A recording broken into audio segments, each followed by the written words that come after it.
আল্লাহর ঘরকে কেন্দ্র করে তাওয়াফের নির্দেশ দেওয়া হয়েছে। ওয়ালিয়াত্তাওয়াফু বিল বাইতিল আতিক। পৃথিবীর কোনো ঘরকে তাওয়াফ করা যায় না, কোনো ঘরকে, এই একটা মাত্র ঘর যেটাকে এর চারদিকে এরকম তাওয়াফ করা যায়।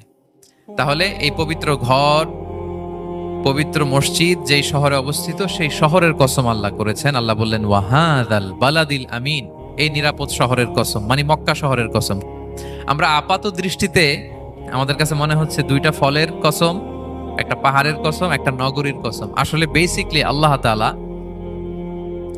আবু জাহেল মক্কায় নিষেধ করতো যে কেউ যাবা না মুহাম্মদের কাছে, সে পাগল, সে গণক, সে মিথ্যাবাদী, সে জাদুকর, সে স্বামী স্ত্রীর মধ্যে বিচ্ছিন্নতা নিয়ে আসে, সে বাবা ছেলেকে আলাদা করে দেয়, তার কাছেই যাবা না। আর সে যা বলে শুনবাই না, কানে আঙ্গুল দিয়ে রাখবা। তো মানুষকে যেটা নিষেধ করা হয় বেশি, মানুষের ওইটার ব্যাপারে আগ্রহ থাকে বেশি। সে যত নিষেধ করতো মানুষ আরো বেশি বেশি যে শুনতো। মানুষকে সে কি বারণ করবে? সে দিনের বেলা নিষেধ করতো, রাতে যে লুকিয়ে লুকিয়ে নিজেই তেলাওয়াত শুনতো।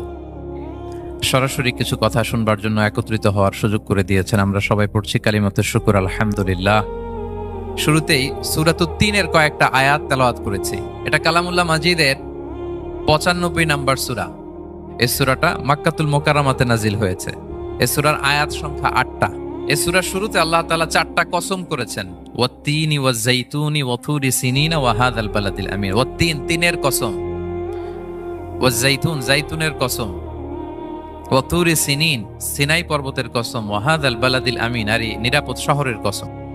তো 4টা শপথ করেছেন বা আল্লাহ তাআলা কসম করেছেন। কসম দিয়ে আল্লাহ তাআলা কোরআনের অনেক সূরা শুরু করেছেন। যেমন একটা সূরায় আল্লাহ ফজরের সময়ের কসম করেছেন। আল্লাহ বলেছেন ওয়াল ফাজর। আল্লাহ আকাশের কসম করেছেন ওয়াস সামা ইযাতিল বুরুজ। আল্লাহ তাআলা সূর্যের কসম করেছেন ওয়াশ শামসি ওয়া দুহাহা। এভাবে আল্লাহ তাআলা তার সৃষ্টির অনেক কিছুর কসম করে গুরুত্বপূর্ণ কোনো মেসেজ বা বার্তা আমাদের সামনে হাজির করেন। তো এই সূরাতে আল্লাহ তাআলা 4টা জিনিসের কসম করে একটা খুবই গুরুত্বপূর্ণ বার্তা মানব মণ্ডলীর জন্য এই সূরাতে তিনি হাজির করেছেন। এই সূরাটা আমাদের অনেকেরই মুখস্থ আলহামদুলিল্লাহ, এবং আল্লাহ রাসূল সাল্লাল্লাহু আলাইহি ওয়াসাল্লাম প্রায় বিভিন্ন নামাজে এই সূরাটা তেলাওয়াত করতেন। বারা ইবনে আযিব রাদিয়াল্লাহু তাআলা আনহু উনি বর্ণনা করেন যে আমি একবার এশার সালাতে আল্লাহ রাসূল সাল্লাল্লাহু আলাইহি ওয়াসাল্লামের কণ্ঠে নামাজে সূরা 3 তিনি তেলাওয়াত করেছেন, আমি নিজ কানে শুনেছি। এবং ওনার কণ্ঠ যে এত মধুর ছিল, আমার জীবনে এত সুমধুর কণ্ঠের তেলাওয়াত আমি শুনি নাই। আল্লাহর হাবিব সাল্লাল্লাহু আলাইহি ওয়াসাল্লামের কোরআন তেলাওয়াতের যে কণ্ঠ এত সুমিষ্ট ছিল, এত চমৎকার ছিল, শুধু তেলাওয়াত শুনেই অনেকে শাহাদা পড়ে মুসলমান হয়েছে। আবু জাহেল মক্কায় নিষেধ করতো যে কেউ যাবা না মুহাম্মদের কাছে, সে পাগল, সে গণক, সে মিথ্যাবাদী, সে জাদুকর, সে স্বামী স্ত্রীর মধ্যে বিচ্ছিন্নতা নিয়ে আসে, সে বাবা ছেলেকে আলাদা করে দেয়, তার কাছেই যাবা না। আর সে যা বলে শুনবাই না, কানে আঙ্গুল দিয়ে রাখবা। তো মানুষকে যেটা নিষেধ করা হয় বেশি, মানুষের ওইটার ব্যাপারে আগ্রহ থাকে বেশি। সে যত নিষেধ করতো মানুষ আরো বেশি বেশি যে শুনতো। মানুষকে সে কি বারণ করবে? সে দিনের বেলা নিষেধ করতো, রাতে যে লুকিয়ে লুকিয়ে নিজেই তেলাওয়াত শুনতো। তাহলে চিন্তা করেন যে আল্লাহর হাবিব সাল্লাল্লাহু আলাইহি ওয়াসাল্লামের কোরআনিক রেসিটেশন কত চমৎকার মেলোডিয়াস ভয়েস হলে স্বয়ং আবু জাহাল রাত্রিবেলা লুকিয়ে লুকিয়ে কোরআন তেলাওয়াত শুনতে যেত আল্লাহর হাবিব সাল্লাল্লাহু আলাইহি ওয়াসাল্লামের কণ্ঠে। তো রাসূল সাল্লাল্লাহু আলাইহি ওয়াসাল্লাম সূরাতুত 3টা এশার সালাতে তিনি তেলাওয়াত করেছেন, এই মর্মে হাদিসে পাওয়া যায়। এবং এই সূরাটা একটা ফলের নামে সূরা। 3 একটা ফল, আরব বিশ্বে খুব বেশি হয় 3 ফল। আমরা বাংলাদেশে ডুমুর বলি, ইংরেজিতে ফিগ বলে, ফিগ ট্রি। তো ফলের নামে বেসিক্যালি আল্লাহ তাআলা এই সূরাটাকে, এই চ্যাপ্টারটাকে ডেডিকেট করেছেন।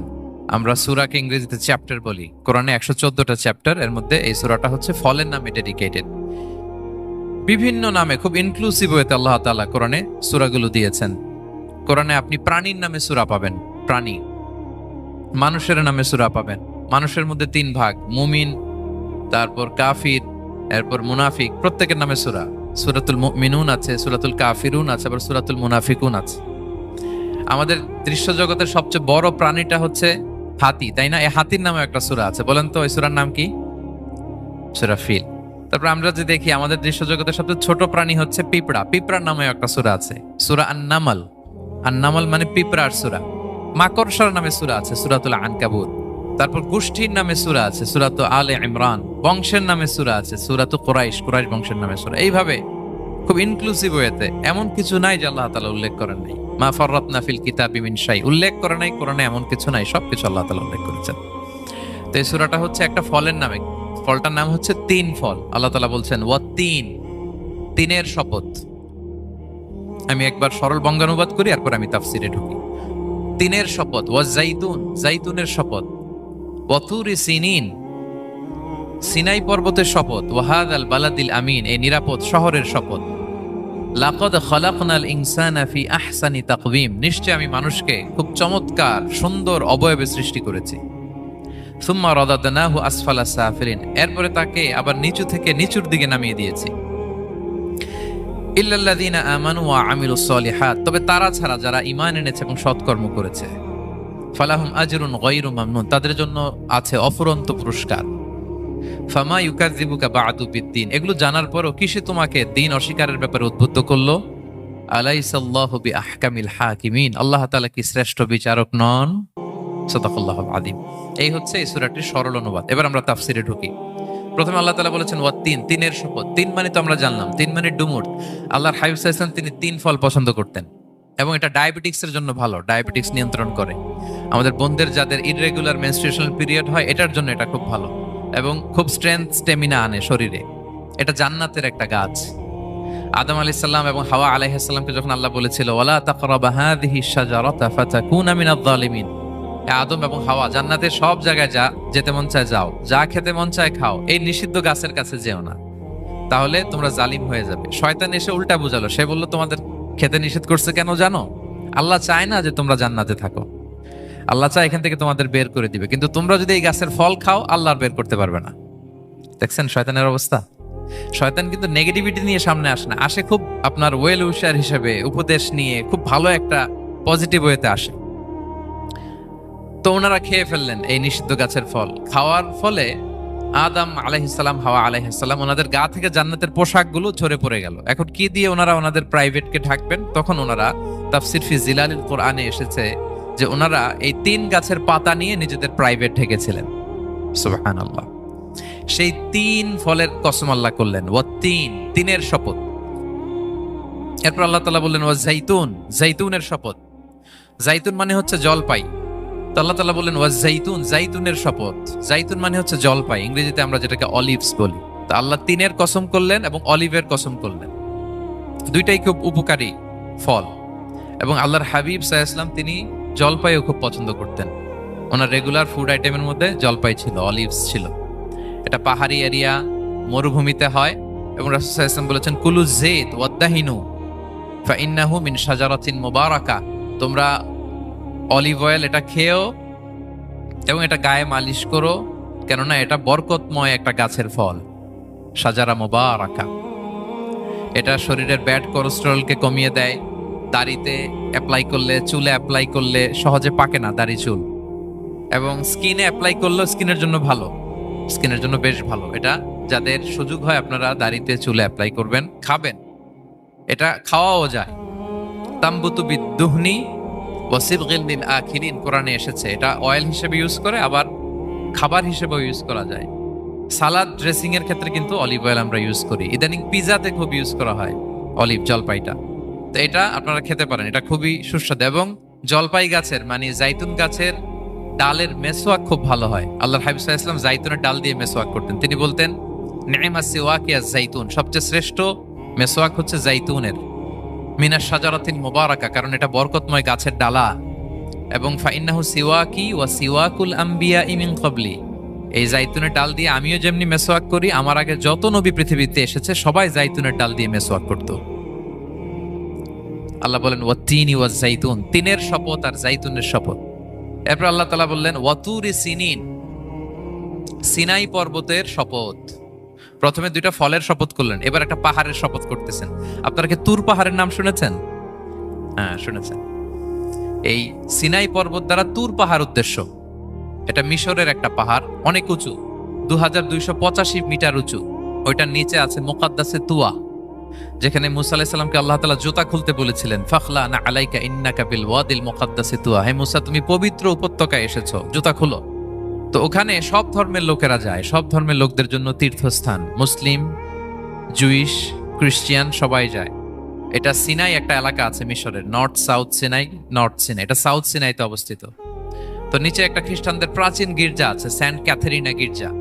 সেখান থেকে চলতে চলতে আপনাকে উপরে যেতে হবে, ফজরের পরে আবার চলে আসতে হবে, তা না হলে দুপুরবেলায় 10টা-11টার দিকে এমন সূর্যের প্রখর তাপ ওই পাথরের মধ্যে লাগে, ওখানে আর থাকা যায় না।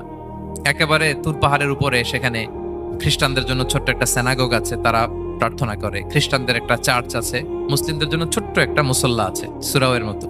আল্লাহ ওই সিনাই উপত্যকার কসম করেছেন, ওয়াতুরি সিনিন, সিনাই উপত্যকার কসম। এখানেই আল্লাহ তাআলা মুসা আলাইহিস সালামকে তাওরাত দিয়েছিলেন, মেজর একটা আসমানি কিতাব দিয়েছিলেন, এবং সরাসরি মুসা আলাইহিস সালাম এই পাহাড়ের চূড়ায় বসে আল্লাহ তাআলার সাথে কথা বলতেন। ওয়াকাল্লামাল্লাহু মুসা তাকলিমা, উনি সরাসরি কথা বলতেন, এটা ওনার একটা স্পেশাল বৈশিষ্ট্য ছিল, ক্যারেক্টারিস্টিক্স। এবং আল্লাহ তাআলা নূরের তাজাল্লি দিয়ে এই পাহাড়কে একবার জ্বালিয়ে দিয়েছিলেন। আজও এই পাহাড়ের রংটা অনেকটা একটু লালচে, একটু কালোচে, একটু রেডিশ কালারের। এবং মুসা আলাইহিস সালাম এই নূরের তাজাল্লির ঝলকে তিনি বেহুশ হয়ে গিয়েছিলেন এই পাহাড়ের উপরে। ইয়াজুজ মাহুজ যখন কিয়ামতের আগে আগমন করবে, তখন মুসলমানদের সেন্টার হবে। ঈসা আলাইহিস সালাম মুসলমানদেরকে নিয়ে ওইখানে অবস্থান করবেন, এই তুর পাহাড়ের ওখানে। এবং আল্লাহর হাবিব সাল্লাল্লাহু আলাইহি ওয়াসাল্লামের মেরাজের রাতে ইসরার সময় একটা স্টেশন ছিল এই তুর পাহাড়। জিবরাইল আলাইহিস সালাম এই তুর পাহাড়ে আল্লাহর হাবিব সাল্লাল্লাহু আলাইহি ওয়াসাল্লামকে নামিয়ে বলেছিলেন যে এটা জাবাল মুসা, আপনার ভাই মুসার পাহাড়, আপনি এখানে 2 রাকাত নামাজ পড়েন, দোয়া করেন। আল্লাহর হাবিব সাল্লাল্লাহু আলাইহি ওয়াসাল্লাম এই তুর পাহাড়ে 2 রাকাত সালাত আদায় করেছিলেন এবং দোয়া করেছিলেন। আল্লাহ এই তুর পাহাড়ের কসম কাটলেন, ওয়াতুরি সিনিন, সিনাই পর্বতের কসম, যেখানে তাওরাত কিতাব নাজিল হয়েছিল। এরপর আল্লাহ তাআলা বললেন, ওয়াহাদাল বালাদিল আমিন, আর এই নিরাপদ শহরের শপথ। এই শহর দ্বারা মক্কা শহর উদ্দেশ্য, কারণ রাসূল সাল্লাল্লাহু আলাইহি ওয়াসাল্লাম তখন মক্কায় ছিলেন, মক্কা নগরী। এই শহরের পূর্ব নাম ছিল বাক্কা। মক্কা নগরীকে বলা হয় উম্মুল কুরা, সব শহরের মা, সব শহরের সেন্টার, পৃথিবীর নাভিস্থল। এবং আল্লাহ তাআলা বলেছেন, মান দাখালাহু কানা আমিনা, এখানে যে প্রবেশ করবে সে নিরাপদ। হেরেমের মধ্যে কিন্তু কাউকে আক্রমণ করা যায় না, কোনো খুনিও যদি ঢুকে যায় অ্যাটাক করা যাবে। তো জাহেলি যুগে এমনটা ঘটতো, কারোর সাথে কারো শত্রুতা হলে, ধরেন যে একজন তার বাবাকে হত্যা করেছে, তো সে তাকে পেয়েছে, ওই লোক বাঁচার জন্য দৌড়াতে দৌড়াতে হেরেমের ভিতরে ঢুকে যেত, কারণ সে জানে যে হেরেমে ঢুকলে সে আমাকে মারবে না। তো পরে সে যখন হেরেম থেকে বেরোতো, আবার তার সাথে যুদ্ধ শুরু হতো। এবং এই শহরের এত মর্যাদার কারণ হচ্ছে, সাইয়েদনা ইব্রাহিম আলাইহিস সালাম তিনি আল্লাহর কাছে দোয়া করেছিলেন যে রব্বি জাআল হাদা বালাদান আমিনা, হে আল্লাহ আপনি এই শহরকে নিরাপদ করেন, ওয়ারযুক আহলাহু মিনাস সামারাত, আর এই শহরের অধিবাসীদেরকে আপনি ফলমূল দিয়ে রিজিকের ব্যবস্থা করেন। এখনো দেখবেন যে সারা পৃথিবীতে যেই ফল নাই, মক্কাতে ওই ফল আছে। সারা পৃথিবী থেকে ফল ওখানে যায়, এবং মক্কার নেইবরিং সিটি তায়েফ, সেখানে অনেক ফল উৎপাদিত হয়, এখানে আসে। নিরাপদ শহর, বালাদান আমিনা। এবং আল্লাহর হাবিব সাল্লাল্লাহু আলাইহি ওয়াসাল্লাম বলেছেন যে এই মক্কা শহর আমার সবচাইতে প্রিয় শহর।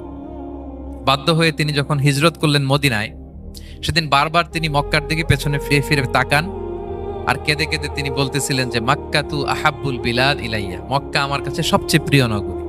লাউলা উখরিজতু লামা খারাজতু, আমাকে যদি জোর করে বের করে দেয়া না হতো, আমি কোনোদিন মক্কা ছেড়ে অন্য কোথাও যেতাম না। আল্লাহর হাবিব সাল্লাল্লাহু আলাইহি ওয়াসাল্লামের সবচেয়ে প্রিয় শহর ছিল মক্কা, এবং এটা আল্লাহর হাবিব সাল্লাল্লাহু আলাইহি ওয়াসাল্লামের জন্মস্থান, মাকান মাউলিদির রাসূল। রাসূল সাল্লাল্লাহু আলাইহি ওয়াসাল্লামের বিলাদাত হয়েছে এই শহরে। এবং এই শহরকে আল্লাহ বলেছেন মাসাবাতান লিন্নাসি ওয়া আমনা, মানুষের মিলনস্থল, কেন্দ্রস্থল, সারা পৃথিবী থেকে মানুষ ওখানে যায়। আপনি যে রমাদানে যদি মক্কায় যান, আল্লাহু আকবার, লক্ষ লক্ষ উমরা পালনকারী সেখানে, ইউরোপ থেকে, আফ্রিকা থেকে, অস্ট্রেলিয়া থেকে, এশিয়া থেকে, সারা পৃথিবীর মানুষের মিলনস্থল। ওখানে গেলে আপনি দেখবেন মাসাবাতান লিন্নাসি ওয়া আমনা, নিরাপদ জায়গা এবং মানুষের মিলনস্থল। এটা এখানে এমন মসজিদ আল্লাহ রেখেছেন কাবা ঘরের চারদিকে, এটাকে বলা হয় মসজিদুল হারাম, যে মসজিদে 1 রাকাত সালাত পড়লে 1 লক্ষ রাকাতের সওয়াব হয়। আল্লাহর ঘরকে কেন্দ্র করে তাওয়াফের নির্দেশ দেওয়া হয়েছে, ওয়ালিয়া তাওয়াফু বিল বাইতিল আতিক। পৃথিবীর কোনো ঘরকে তাওয়াফ করা যায় না, কোনো ঘরকে, এই একটা মাত্র ঘর যেটাকে এর চারদিকে এরকম তাওয়াফ করা যায়। তাহলে এই পবিত্র ঘর, পবিত্র মসজিদ যেই শহরে অবস্থিত, সেই শহরের কসম আল্লাহ করেছেন। আল্লাহ বললেন ওয়াহাদাল বালাদিল আমিন, এই নিরাপদ শহরের কসম, মানে মক্কা শহরের কসম। আমরা আপাত দৃষ্টিতে আমাদের কাছে মনে হচ্ছে 2টা ফলের কসম, একটা পাহাড়ের কসম, একটা নগরীর কসম। আসলে বেসিকলি আল্লাহ তাআলা দাঁড়ায়, আবার বিপিএল এ কি হইলো ওই টেনশন আছে না নাই? নামাজও পড়ে আবার মাশরাফি কি আউট, এখন তো আবার উনি কি এমপি না, মাননীয় এমপি মাশরাফি। এমপি বললে কেমন জানে লাগে, শুধু মাশরাফি বলতে ভালো লাগে, কথা কন। তো উনি কি আউট নাকি ছক্কা, এই টেনশন গুলো আছে না নাই? এই তো আমাদের নামাজ, এই নামাজগুলো মিজানের পাল্লায় উঠালে কোনো ওজন হবে? কথা বলেন। বিশ্বনবী যখন সালাত পড়তেন, বিশ্বনবীর পা গুলো ফুলে হাত্তা তাতাওয়াররামু কাদামা, টিউমার যেমনি ফুলে থাকে বিশ্বনবীর পা গুলো ফুলে যেত। তাহাজ্জুদ পড়তে পড়তে দাঁড়িয়ে থাকতে থাকতে হাত দুইটা প্যারালাইজড হয়ে যেত, আর নাড়াতে পারে না। এরপরে তিনি হাত ছেড়ে দিতেন প্রশান্তির জন্য, এরপরে হাত ছেড়ে দিয়ে কেরাত পড়তেন, আবার যখন ভালো লাগতো আবার ধরতেন। সুবহানাল্লাহ পড়া। আলী কারামাল্লাহু ওয়াজহার পায়ের ভেতরে এক যুদ্ধে তীর ঢুকে গেল। এই তীর টেনে বের করা যায় না, তীর টান দিলে উনি চিৎকার মারে, জখম হয়েছে অনেক ভিতরে।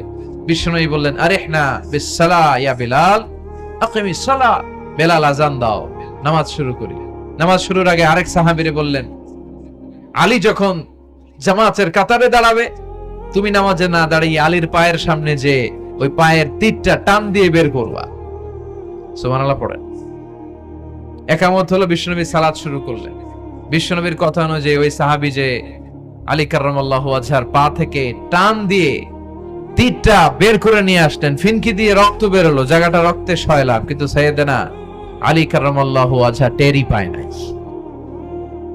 সালাত শেষ, উনি দেখেন পায়ের মধ্যে তীর নাই, রক্তের সয়লাব, যেখানে দাঁড়ালেন ওখানে খালি রক্ত। বিশ্বনবীরে বললেন, ও নবী আমার পায়ের তীর কই? বিশ্বনবী বললেন, আলী রে, আমি জানি তুমি যখন যায় নামাজের জন্য দাঁড়িয়ে যাও, দিন দুনিয়ার হুঁশ তোমার থাকে না, তোমার হৃদয়টা এখানে থাকে না, দেহটা এখানে থাকে, হৃদয়টা চলে যায় আল্লাহর আরশের উপরে। সাহাবারা যখন মরুভূমিতে নামাজ পড়তেন, মরুভূমির পাখিগুলো এসে সাহাবাদের মাথার উপরে বসে যেত। পাখিগুলো মনে করতো এগুলো মরুভূমির খেজুর গাছটা হবে।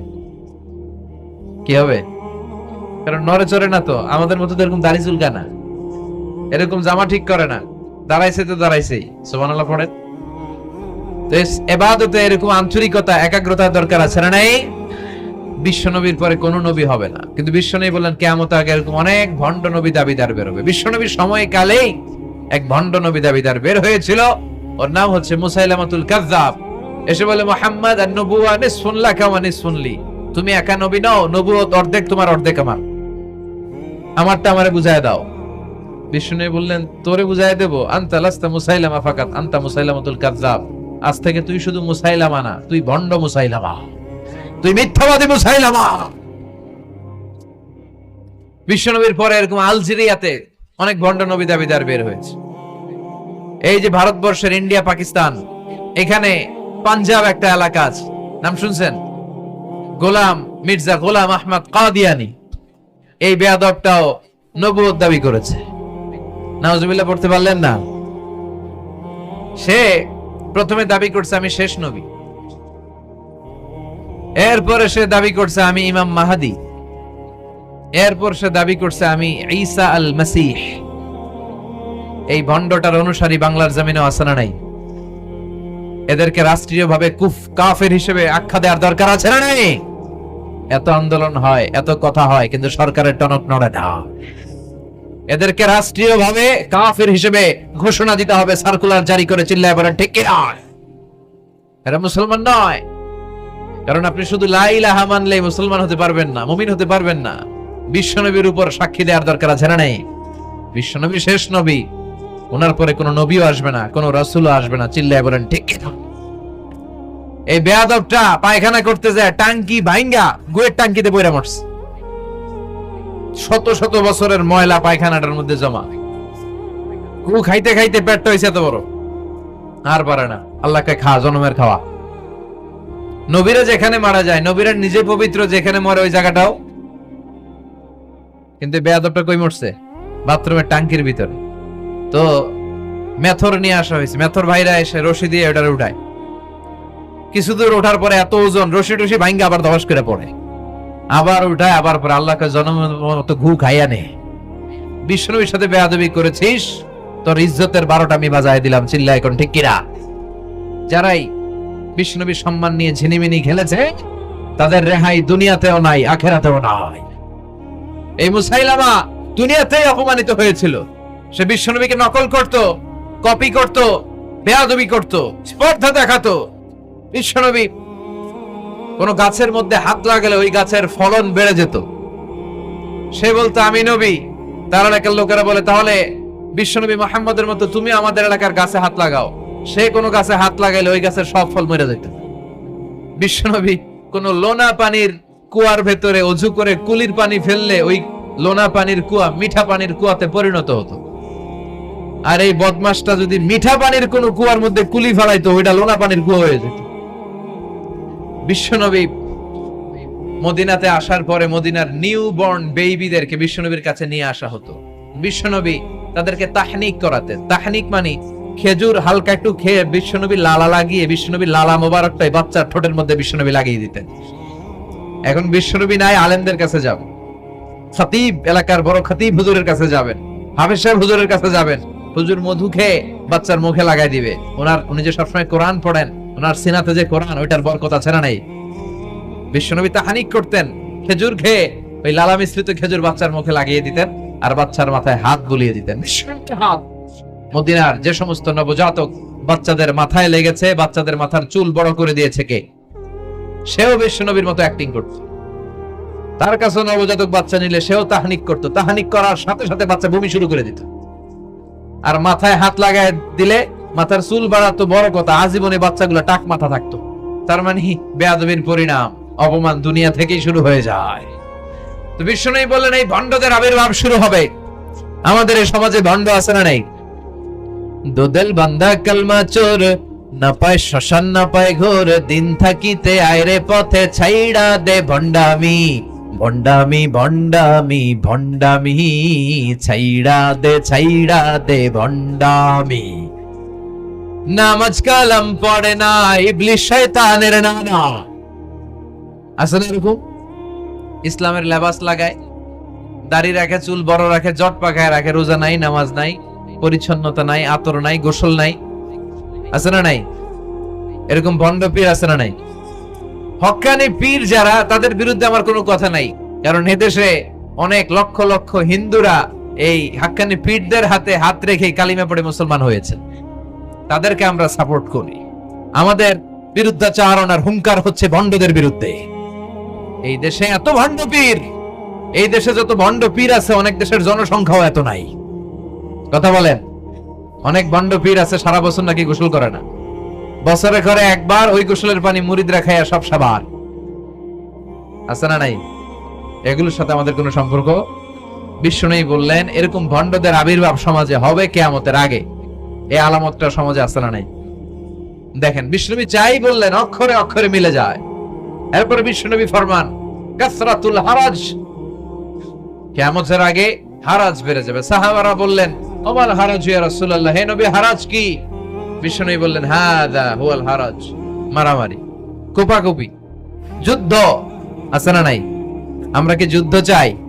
যুদ্ধ নয় আরে যুদ্ধ নয়, নয় আর কোন তাজালা, সেই পৃথিবী আমাদের সকল মানুষের হোক নিরাপদ আবাস। সেই পৃথিবী আমাদের সকল মানুষের হোক নিরাপদ আবাস। We don't want to see any war in the whole world. We don't want to see any war in the whole world. আমরা কোনো যুদ্ধ দেখতে চাই না, মারামারি দেখতে চাই না, অন্যায় হত্যাকাণ্ড বিচার বহির্ভূত কোন হত্যাকাণ্ড আমরা দেশে দেখতে চাই না। বিশ্বনবী বললেন কিয়ামতের আগে এগুলো বেড়ে যাবে। বিশ্বনবী বললেন যে হত্যা করবে সে জানবে না কেন আমি হত্যা করলাম। এরকম হত্যা দেশে আছে না নাই? উপরের নির্দেশ, উপরের টেলিফোন, শুট করো, পোশাকি বাহিনী পিস্তল আছে, শুট করে দিল, কিন্তু কেন সে মারলো ওই সৈনিক জানে না। এরকম আছে না নাই? আবার যে নিহত হইল সেও জেনে মরতে পারলো না যে আমি কেন বললাম। কথা কন। আহা, এই বাংলার বিভিন্ন নদীতে, মাঠে ঘাটে হাত বাঁধা, পা বাঁধা, চোখ বাঁধা, বস্তাবন্দি করা লাশ পাওয়া যায় কি যায় না? এই দুনিয়ায় তারা বিচার পায় নাই, কিন্তু এগুলোর বিচার আছে না নাই? এগুলোর বিচার যদি না থাকতো, the worldly life will be a joke. এই পৃথিবীটা একটা জোকিং হইতো, জোকিং। জোক করার জন্য আল্লাহ পৃথিবী বানায় না। যেগুলোর বিচার এই জমিনে আমরা পাই নাই, সেগুলোর বিচার আখিরাতে হবে। সেদিন হবে আসল বিচার, সেদিন হবে ফাইনাল খেলা। সেদিন হবে কি খেলা? বিশ্বাস হয়? অপেক্ষা আছে না নাই? সবগুলোর বিচার হবে ইনশাল্লাহ। পড়েন। আপনার জমি মেরে খাইছে, দুনিয়ায় বিচার পান নাই, আহকামুল হাকিমিনের বিচার আছে না নাই? আপনাকে অন্যায় ভাবে আঘাত করেছে, দুনিয়ার বুকে বিচার পান নাই, আখিরাতে বিচার আছে না নাই? বিশ্বনবী বললেন এই মারামারিটা বেড়ে যাবে কিয়ামতের আগে। এখন দেখেন খালি মারামারি, কোপাকুপি। 2 টাকার টেম্পু ভাড়া লইয়া একজন একজনের মেরে ফেলাইছে। কয় টাকার? নাউজুবিল্লাহ পড়বেন না? আল্লাহ এই ফিতনা থেকে তুমি আমাদের বাঁচাও। এরপর বিশ্বনবী বললেন দিয়াউল আমানা, কিয়ামতের আগ দিয়ে আমানতের খেয়ানত হবে। এটা আমাদের সমাজে আছে না নাই? বিশ্বনবী বললেন কিয়ামতের আগ দিয়ে আমানতের খেয়ানত হতে থাকবে। ইদা দুইয়াতিল আমানাতু ফান্তাযিরিস সাআ। সাহাবারা প্রশ্ন ছুড়ে দিলেন, ইয়া রাসূলুল্লাহ মাতা সাআ, কখন কিয়ামত হবে? বিশ্বনবী বললেন ইদা দুইয়াতিল আমানা, যখন আমানতের খেয়ানত হবে তখন কিয়ামত হবে। সাহাবীরা আবার প্রশ্ন ছুড়লেন, কাইফা ইদাআতুহা ইয়া রাসূলুল্লাহ, হে নবী আমানতের খেয়ানত কেমন করে হবে? বিশ্বনবী বললেন ইদা উসিদাল আমরু ইলা গায়রি আহলিহি ফান্তাযিরিস সাআ, যে লোকটা যেই চেয়ারে বসার যোগ্য নয় তাকে যখন ওই চেয়ারে বসিয়ে দেওয়া হবে তখনই কিয়ামত হয়ে যাবে। এরকম আমানতের খেয়ানত তো ভুইগরে নাই। ধরেন একজনরে আপনারা প্রধান বক্তা হিসেবে দাওয়াত দিলেন, জানে না কোরআন, জানে না হাদিস, জানে না বক্তৃতা। এটা কিয়ামতের আলামত না? এটা আমানতের খেয়ানত না? এই দেশের শিশু বক্তা আছে না নাই? কথা কন। আহা, এদিকে আর কি মানুষ হয়েছে? শিশু বক্তা হইলে 3 গুণ হবে। বিল্ডিং টিল্ডিং ভাঙ্গা, প্যান্ডেল ম্যান্ডেল ঘুরলা, অবস্থা সারা। এত মানুষ, ও যে কি বলে ও নিজেও জানে না, কি যে জানে না ওইটাই জানে না। সবকিছুর একটা বয়স আছে। তোমাকে পড়াশোনা করতে হবে, তোমাকে ডিগ্রি অর্জন করতে হবে, তোমাকে জানতে হবে, তোমাকে বিশ্লেষণ করার, অ্যানালাইসিস করার ক্ষমতা রাখতে হবে। ছোট বাচ্চা যদি মুরব্বির মতো কথা বলে আমরা এটার বেয়াদব বলি। আপনারা বই করে কি বলেন? বেয়াদব। পাশে খতিব সাহেব হুজুর, এখানে হাফেজ সাহেব হুজুর, এখানে ইমাম সাহেব হুজুর, এখানে কামিল মাদ্রাসার প্রিন্সিপাল, এখানে জগৎ বিখ্যাত মুহাদ্দিস, আর সে বেয়াদবের মতো পায়ের উপর পা তুলে আঙ্গুল নাড়িয়ে নাড়িয়ে কথা বলে। এটা কিয়ামতের আলামত। এগুলো বন্ধ করেন, এগুলোর সাথে ইসলামের সম্পর্ক নাই। যারা কোরআনের কথা জানে, যারা আলেম, তাদেরকে দাওয়াত করেন, জ্ঞান গর্ভ আলোচনা করবে, আপনার জীবনকে উজালা করে দিবে কে? কিন্তু লোক জড়ো করার জন্য এগুলো করে। আহা, তাফসীর মাহফিলের ভিতরে এই শো অফ, খালি লোক দেখানো মানসিকতা। কে আসলে বেশি লোক হবে এরা দাওয়াত করো। মাহফিল হইলে এরা লাগবে, ওরে লাগবে, এরা লাগবে। আমগো অবস্থা হালুয়া টাইট। 15,000 দাওয়াত ইনভাইটেশনের মধ্য থেকে 90টা প্রোগ্রাম রেখেছে এই বছর। 15,000। এটা কিয়ামতের আলামত না? সুবহানাল্লাহ কয়। আর এটা কিয়ামতের আলামত কেন? আমারে লাগবে কেন? আপনার এলাকায় মুহাদ্দিস নাই? আপনার এলাকায় মুফাসসির নাই? মিজানুর রহমান আজহারীকে লাগবে কেন? মিজানুর রহমান আজহারী যেখানে সুযোগ হবে 2-4 জায়গায় প্রোগ্রাম করবে। এখন তো ইউটিউবে সব দেখা যায় যে এত চ্যানেল, অনেক মাহফিলে এত শ্রোতাও নাই।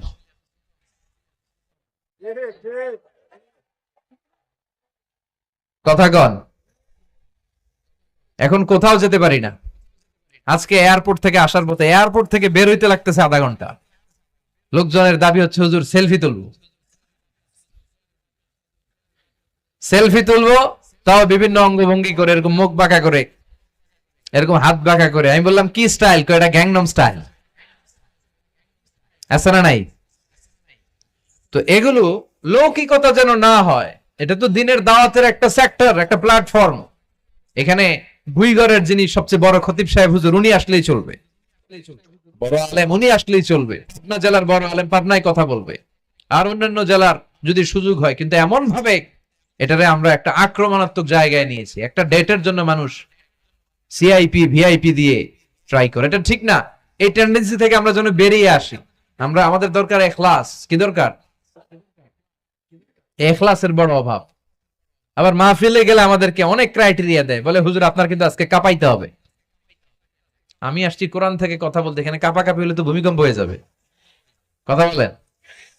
আবার বলে হুজুর আপনার কিন্তু আজকে জমাই দিয়ে যাইতে হবে। কি করতে হবে? জমাইতে হবে। তো এগুলোর সাথে ইখলাসের কোনো সম্পর্ক আছে? আবার বলে হুজুর কেউ যেন না ওঠে, আপনার কিন্তু ধরে রাখতে হবে। মানে আমনে করে সবাইরে ধরে রাখতে হবে, পাও ধরে থাকেন। এগুলোর সাথে হেদায়েতের কোনো সম্পর্ক? এজন্যই তো সমাজে হেদায়েত নাই। মাহফিলের পরে মাহফিল হয়, ফজরের নামাজটা ঠিক মতো হয় না। হেদায়েত শূন্য, হেদায়েত নাই, ইখলাস নাই। কি উদ্দেশ্যে শুনতেছি এটা যেন খেয়াল করে আমল করতে পারে, এই টেন্ডেন্সিটা নাই। আসুন আমরা একটু থামি, স্টপ, থামেন, অনেক হয়েছে। আন্না ইসলাম কি বলে, কি শিখাতে চায়, কি বুঝাতে চায়, ওইটা বুঝার চেষ্টা করেন, ওইভাবে মানার চেষ্টা করেন। কে কি বললো দেখার দরকার নাই, এত লোক জড়ো হওয়ার দরকার নাই। আজকে যদি চ্যানেল একটাও না থাকতো, 10 জন বসে যদি আমার কথা শুনতো, কোনো সমস্যা আছে? কথা বলেন। এজন্য হেদায়েতটা সবচেয়ে বেশি জরুরি, ইখলাসটা জরুরি, আল্লাহর প্রতি ভয়, আস্থা, ভালোবাসা, এটা বেশি জরুরি। আল্লাহ তুমি ইখলাস দিয়ে আমাদের হৃদয়টাকে পূর্ণ করো। তাহলে এই যে লোক যে চেয়ারে বসার যোগ্য না, ওই লোক যদি ওই চেয়ারে বসে, কিয়ামতের আলামত আছে না নাই? চেয়ারম্যান হওয়ার যোগ্যতা যদি না থাকে, যদি চেয়ারম্যান হয়ে যায়, নেতা হবে তারা যারা মানুষকে খেদমত করবেন। খেদমত করার জন্য 1.5 কোটি টাকা খরচ করে চেয়ারম্যান ইলেকশন করে, 5 কোটি টাকা। এগুলো কেন? এই ট্রেডিশন দেশে আসলো কেন? উনি টাকা খরচ করবে কেন? ওনার চা খাওয়ানো আর সিগারেট খাওয়ানো লাগবে কেন? উনি তো আমাদের খাদেম হওয়ার জন্য আসছে। উনি জনপ্রতিনিধি হয়ে দাঁড়াবে, যাকে আপনারা পছন্দ করবেন ভোট দিবেন না। হাজার হাজার কোটি টাকা, শোডাউন, শো অফ আছে না নাই? কিয়ামতের আলামত। মসজিদের সভাপতির সাথে মসজিদের কোনো সম্পর্ক নাই, আছে না নাই? সব সভাপতিকে আমি এক পাল্লায় মেপে দিচ্ছি না, বেশিরভাগের এই অবস্থা। ভালো 2-1 জন আছে, আমি জেনারেলাইজ করছি না। সভাপতি তো হবেন তিনি যার সাথে মসজিদের দরদ বেশি, মায়া বেশি, মসজিদে যায় বেশি, ঠিক কিনা? এখন বছরের না একবার খুঁজে পাওয়া যায় না উনি সভাপতি, উনি সেক্রেটারি, উনি ক্যাশিয়ার, আছে না নাই? তার মানে উনি এখানে বসার যোগ্য ছিল না, ওনারে বসানো হয়েছে।